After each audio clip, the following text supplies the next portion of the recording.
You really need to picture the scene to understand where we're starting today. The year is 2008. You are in the city of Ismailia, Egypt, and you're standing right on the edge of a municipal sewage drain. Which is, I mean, that's definitely not a place anyone wants to be. No, absolutely not. The intense heat of the midday sun is just pressing down on your shoulders. But what really hits you, what physically makes you recoil, is the stench. Yeah, that thick, foul odor of raw waste. Exactly. It's suffocating, just decay rising up from the murky, stagnant water below. And there, floating in this grim, dark sludge, is a body. God. It's been submerged for a couple of days. It's battered by the elements and, the corrosive raw sewage. It's so degraded that the skin is completely ruined. The facial features are entirely unrecognizable. It's just a horrifying, stomach-turning scene. It is. You are looking at the absolute lowest depth of human indignity. But what the investigators are about to discover is that the true horror isn't the environment the body was found in. No, it's the story of how it got there. Because when that body is finally pulled from the sewage and brought to the medical examiner, the initial autopsy findings completely shatter any assumptions the police might have had. Right, because initially you might think, maybe he fell or it was a robbery gone wrong. Exactly. But the forensic evidence immediately rules out an accident or a simple mugging. The sheer number of stab wounds, their varying sizes, and their specific placement on the body tell a very clear, very chilling story. A story of extreme violence. Yes. This level of overkill, the absolute frenzy of the blade, it indicates an extreme, deeply personal rage. It's a crime of vengeance. The attacker didn't just want this person dead. They wanted to obliterate them. Welcome to today's deep dive. Our mission today is to unravel a chilling 2008 true crime case from Ismailia that investigators eventually classified as one of the most diabolical betrayals in criminal history. It really is. We are taking you straight into the terrifying depths of human deception. We often think of true crime as a story of strangers in dark alleys, the boogeyman waiting in the shadows. The unknown threat. Right. But today, you are going to explore what happens when the monster isn't a stranger at all. The monster is someone sitting right across the dinner table from you. Which is always the scariest kind of case. So let's unpack this from the very beginning. We need to dial the clock back and look at the foundation of what seemed, at least to the outside world, like a normal, quiet family. We have a man named Walid and his wife, Randa. How did this marriage even start?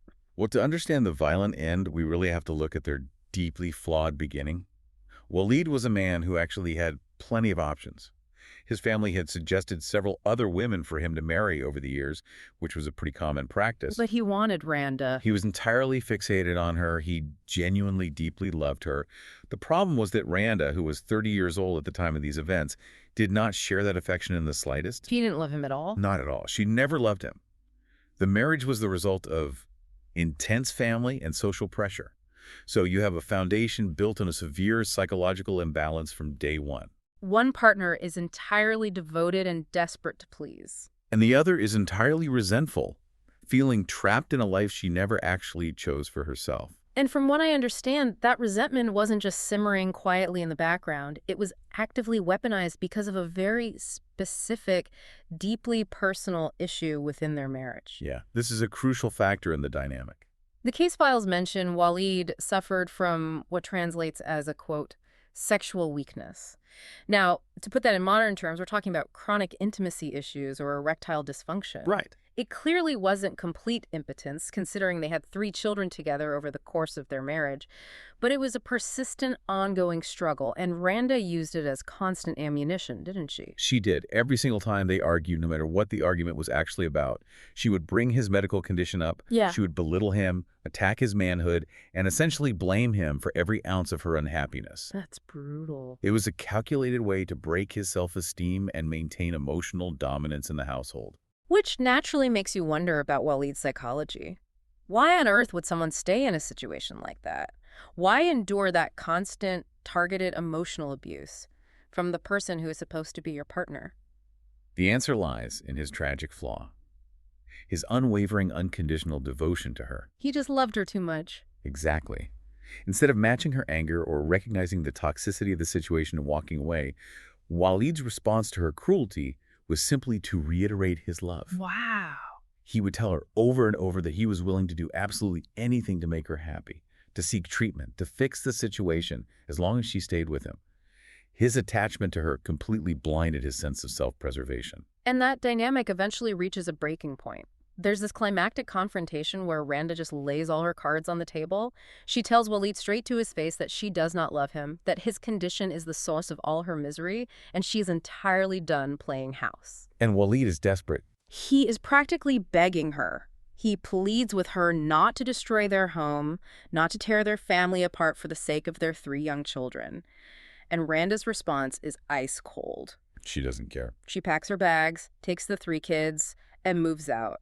She goes back to live with her parents, and she stays there for 8 long months. Those 8 months act as a critical incubation period. She's living at home, constantly complaining to her family about Walid, which really just reinforces her own narrative of victimhood. Right, she's building her case to everyone around her. Exactly. But more importantly, this separation sets the stage for a fateful encounter. During this time, Randa makes routine trips to the local market to buy daily necessities. Just mundane, everyday life. But then she meets someone. Yes. On one of these trips, she crosses paths with a man named Mohammed. He's 25 years old, so 5 years younger than Randa, and he works as a laborer. He makes a good, steady living. And they hit it off. They strike up a conversation, and very quickly, a passionate, illicit affair begins. Okay, but here is where the logistics of this affair get incredibly dark. Randa is living in her parents' house. It's crowded, there are relatives everywhere, there is zero privacy. She absolutely cannot bring a 25-year-old lover back to her childhood bedroom. No, that would be impossible to hide. So she has to come up with a solution. How does she pull off an affair under those conditions? The solution she lands on is a masterclass in chilling pragmatism. After 8 months of loudly proclaiming how miserable she is with Walid, she suddenly announces she's going to reconcile with him. Just out of nowhere. Yeah. She packs up the kids and moves back in with the husband she spent the better part of a year despising. Right, so she isn't going back to fix the marriage or out of some sudden realization of love. She's just using him for real estate. That is the breathtaking cruelty of the calculation. She returns solely to use his house as a safe house for her affair. That is unbelievably cold. Walid has a very demanding job that frequently keeps him away from home for long stretches of the day, sometimes overnight. Randa realizes that his absence makes their marital home the perfect, rent-free rendezvous point. She's utilizing the man who loves her unconditionally as a literal physical shield for her infidelity. Precisely. It's hard to even wrap your mind around that level of deception. To look a man in the eye, pretend you want to heal your family, and then invite your lover into his bed the second he leaves for work. And it gets even more brazen. How so? Well, eventually Syed starts complaining. He lives pretty far away, and the commute to sneak over to Walid and Randa's house in Ismailia is taking a toll on him.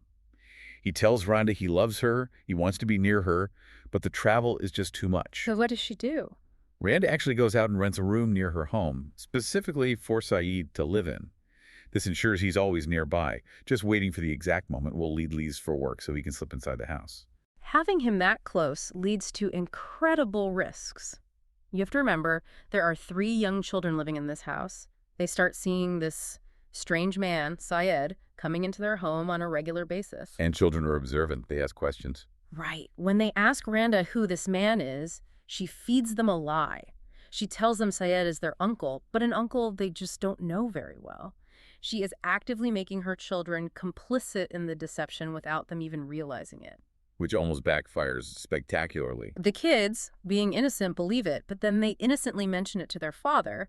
Walid comes home and the kids say, hey, our uncle was here today. Can you imagine the sheer heart-stopping panic Randa must have felt in that split second? It must have been terrifying for her. But she brushes it off. She tells Walid, oh, it was just a relative. He was in the neighborhood and stopped by briefly. The wildest part about Walid's reaction is the absolute lack of one. He just accepts it. The psychological profile of Walid in this moment suggests that, on some level, he had to know. The pieces were all there. A sudden reconciliation after 8 months of hatred, strange men visiting the house, his kids mentioning an uncle he doesn't know. He suspected something was deeply wrong. He had to. But his fear of confronting the truth, his absolute terror that pushing the issue would cause Randa to pack up and leave him again, kept him silent. His denial became a survival mechanism for his heart. Exactly. But it ultimately sealed his physical fate, because while he is choosing to look the other way, Randa and Syed are deciding that sneaking around is no longer enough. Right. Randa realizes she wants a normal, open life with Syed, and the only obstacle in her way is her husband, so she formulates a plan to eliminate Walid. But it has to look natural. It has to look like a tragedy, not a murder. So they set up a date. Randa approaches Walid and suggests they leave the kids at home, go for a romantic walk in the market, and get some lunch together. Just the two of them. And Walid is absolutely thrilled. He thinks his marriage is finally healing. So they go to the market for a romantic lunch. How does a public date turn into an assassination attempt? She weaponizes his desire to please her. They go to the market, they buy their food, they sit down to eat in a relatively busy area. And right in the middle of this supposedly romantic meal, Randa casually asks Walid to go buy her a bottle of water from a nearby vendor. It's such a simple, mundane request. But the moment he turns his back and walks away, she reaches into her belongings, pulls out a packet of rat poison, and laces his food with it. He comes back with the water, sits down, and finishes his meal, completely oblivious. And then the poison takes effect. The onset is brutal. He is hit with sudden, agonizing stomach cramps right there in the street. The pain is so severe he collapses onto the pavement. Bystanders rush over, a crowd forms, and an ambulance is called. They race him to the hospital, and it is a desperate medical emergency. It's a miracle he even made it to the ER. But hold on, I have to interrupt here. He collapses in the street, goes to the hospital. How do ER doctors completely miss rat poison? Wouldn't a basic blood test show that he ingested a lethal chemical? In a perfect world with unlimited resources, yes. But you have to consider the context of a busy, resource-strapped hospital in 2008. The active ingredient in a lot of rat poisons causes severe gastrointestinal distress, cramping, and internal bleeding. Which looks a lot like a bad stomach bug. Exactly. When a patient comes in with those symptoms, and the doctors are told he just collapsed after eating street food at an open-air market, the most logical, immediate diagnosis is severe food poisoning or a violent bacterial infection. So they don't even look for poison. They pump his stomach, stabilize his fluids, and pull him back from the brink based on that food poisoning diagnosis. They don't run a comprehensive toxicology screen because there's no reason to suspect foul play. No one assumes a wife just tried to assassinate her husband over lunch. That makes a terrifying kind of sense. So Walid miraculously survives, and when Randa gets back to Syed and tells him what happened, he doesn't express relief that they weren't caught. He chides her. He's actually angry with her. He tells her she was foolish for using too small a dose of the rat poison, that she needs to use something stronger next time. And there is a next time. 5 months go by. 5 months of Walid living in that house, completely unaware he is sleeping next to his own attempted murderer. It's a quiet day at home. Randa goes into the kitchen and brews 2 cups of tea. It's the ultimate picture of domestic tranquility.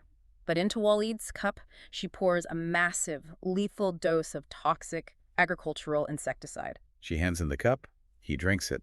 The strong flavor of the tea likely masks the chemical taste. Within moments, violent illness strikes again. He begins vomiting, losing consciousness, his body actively shutting down from the toxins. And Randa just watches this happen. She does. And then, maintaining her horrifying facade, she picks up the phone and coldly calls the ambulance herself. She plays the panicked, distressed wife perfectly. It's a calculated move to ensure the event looks like a tragic, spontaneous medical emergency occurring in the home. But once again, Walid proves unkillable.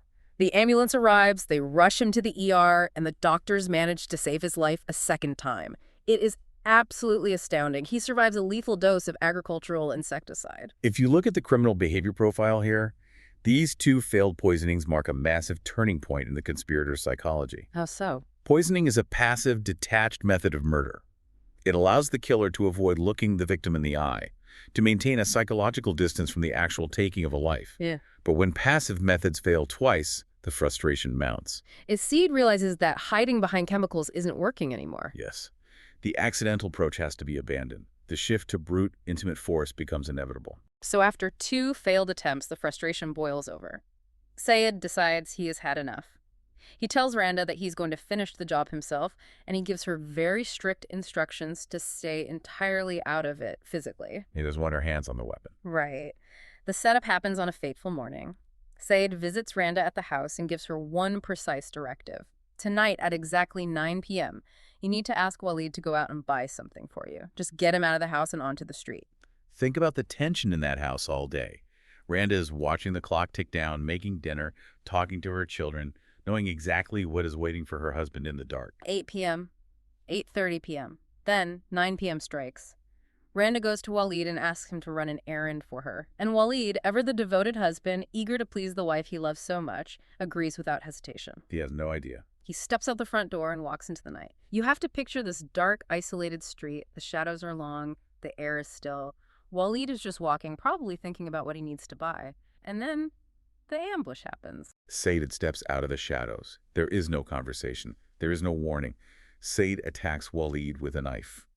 And linking back to the forensic evidence we discussed at the very beginning of this deep dive, this wasn't a single clean strike to incapacitate him. It was a slaughter. It was a brutal, frenzied stabbing. Said stabbed him repeatedly, relentlessly, until he was absolutely certain Walid was dead. It was an execution fueled by the desire to take Walid's life, his house, and his place as the head of that family. Once Walid is dead on the pavement, Said drags the body to the municipal sewage system and dumps it into the dark, foul water, hoping the sludge will dissolve the evidence and the body will never be found. He thought he had committed the person crime. Then he turns around, walks back to Randa's house, and delivers the chilling confirmation. The job is done. The husband is dead. I just want to pause for a second. Think about the weight of that betrayal. It's incredibly heavy. Walid died out in the dark, trying to buy something to make his wife happy, killed by a man who was already sleeping in his bed, orchestrated by the woman he simply refused to give up on. It is the ultimate exploitation of a person's loyalty. But their perfect plan, built on arrogance and cruelty, begins to unravel almost immediately, because nature and the sewage system refuse to keep their secret. 2 days later, the body surfaces.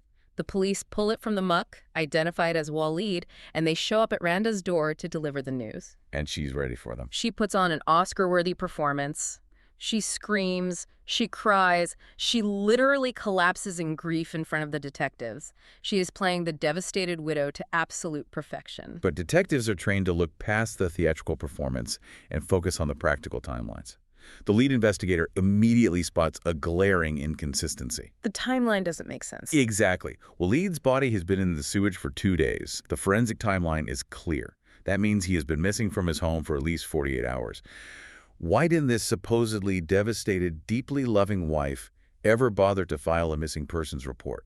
Randa realizes her slip-up and tries to cover her tracks. She tells the police, oh, his job is so demanding, he frequently stays away for days at a time. I just assumed he was working late or on a site. Which might sound plausible to a casual observer. But to a seasoned detective, the seed of doubt has been firmly planted. The police decide they need to dig deeper, so they bring in Walid's extended family for questioning. And this is the fatal blow to Randa and Said's entire conspiracy. The family delivers 2 massive pieces of evidence that blow the case wide open. What do they tell them? First, they reveal that Walid had suffered from 2 severe, mysterious bouts of poisoning earlier that same year. Suddenly, the detectives realized this wasn't a random street crime. This was the culmination of a sustained, months-long campaign to kill him. And the second piece of evidence. The police asked the family about a man named Mohammed, who Randa claimed in passing was a close friend of Walid's. The family categorically denies it. They state firmly that Walid absolutely did not have a friend named Said. He had never mentioned him, he had never brought him around. The lie is completely exposed. The police now know they have a secret affair, they have a history of poisoning, and they have a brutally murdered husband. They know Randa and Said did it. But as we see so often in the justice system, knowing it and proving it in court are 2 entirely different things. Right, they don't have the murder weapon. And the physical evidence on the body has been completely washed away by the raw sewage. They desperately need a confession. So the detectives set a brilliant psychological trap. It's a classic execution of the prisoner's dilemma. This is a textbook application. The police know that criminal conspiracies rely entirely on mutual trust between the perpetrators. By isolating Said, they can break that trust. They bring him in for questioning, but they don't interrogate him right away. They just let him sit. They hold him in custody for 3 full days. 3 days of sitting in a cell, alone with his thoughts, wondering what Randa is saying to the police, wondering what evidence they actually have. The isolation breeds paranoia, and the anxiety builds to an absolute breaking point. Then on the 3rd day, the detectives finally walk into his cell. They sit down and they bluff. They look Said dead in the eye and say, we have Randa. She cracked. She confessed to everything. That is such a bold move. But here's the thing, Said. She put it all on you. She told us you bought the rat poison. She said you poured the insecticide in the tea. She said the murder was entirely your idea. She tried to stop you and you acted alone. You were going down for this, and you were going to face the executioner by yourself. It's a masterful psychological stroke. The mechanics of the prisoner's dilemma dictate that when faced with a partner's presumed betrayal, betraying them back becomes your most logical survival strategy. They pit his survival instinct against his loyalty. They leverage his self-preservation against his loyalty to Randa. Syed is a 25-year-old laborer facing the gallows. The idea of taking the fall completely alone terrifies him. The solidarity of their conspiracy instantly evaporates. He breaks. He completely folds and gives the police a full, detailed confession of every single thing that happened, from the rented room to the rat poison to the final ambush at 9 p.m. He hands them the entire case on a silver platter. Based on his detailed confession, the police immediately arrest Randa. The facade of the grieving widow shatters completely. They are both charged with premeditated murder. And the justice system responds with absolute severity. The forensic evidence of the stabbings, combined with Syed's detailed confession of the prior poisoning attempts, paints a picture of undeniable malice aforethought. So what was the final verdict? The judge, upon reviewing the horrific details of the case, sentences both Randa and Syed to death by hanging. The court's final statements explicitly condemn them, not just for the physical act of murder, but for their utter and complete lack of humanity in how they treated a man who offered them nothing but love and accommodation. They took a man who repeatedly forgave, repeatedly tried to heal his family, and they threw him away like garbage, literally into a sewer. It is a profoundly dark story. I want to leave you with a final chilling thought to ponder. We often lock our doors to protect ourselves from the monsters outside. We install alarms, we check the locks, we look over our shoulders in the dark. But what happens when the deepest threat to your life isn't out there? What happens when the person plotting your destruction is the person you trust most, sleeping right next to you? That is a haunting perspective to end on. The true danger wasn't in the shadows on the street, it was in his own home. Thank you for joining us on this deep dive. Stay curious, keep asking questions, and always remember to look beneath the surface. We'll catch you next time.